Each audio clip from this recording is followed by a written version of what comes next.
Okay, so in this video, we're going to be practicing entering into a posterior and anterior tilt of the pelvis from a supine position. So all that means is that we're just going to lie down on our backs like this, and you just want to get your feet up into a comfortable position with your knees up. You want to have your hips, knees, and ankles all in one line. So all that means is that you're just not letting your knees buckle in like this or fall out. So just find somewhere neutral and comfortable.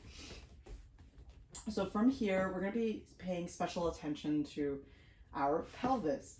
And what you want to do to initiate this movement is start to think of pushing your lower back into the ground.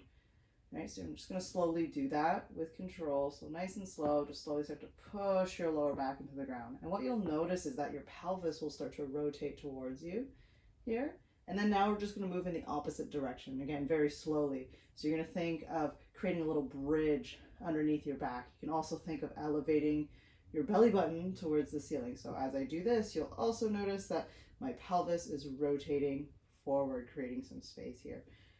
So all I want you to do is to go back and forth very, very gently between those two positions. If you have any pain through any parts of the movement, just move a little slower and maybe don't push the range as far.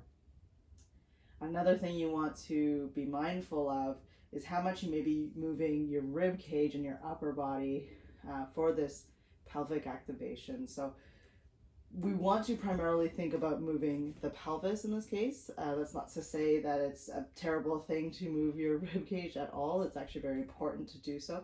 But for the purposes of this drill, we're just primarily focusing on the lower part of the torso here and allowing the lumbar spine to move through extension and flexion. So if you're pushing your low back into the ground, you may notice that your upper body wants to lift up, right? It might be a little bit more subtle than that. You might feel your shoulders raise off the ground.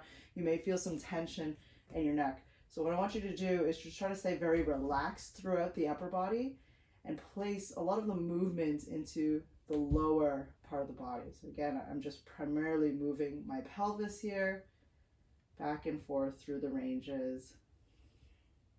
So once you feel like you have a grasp over that, what you're going to start to do is walk your feet further away from your hips. So you'll just find a new position and you're going to do the same thing. And it starts to get a little bit more challenging here as we place more loads on your lower abdomen. Load on your lower abdomen.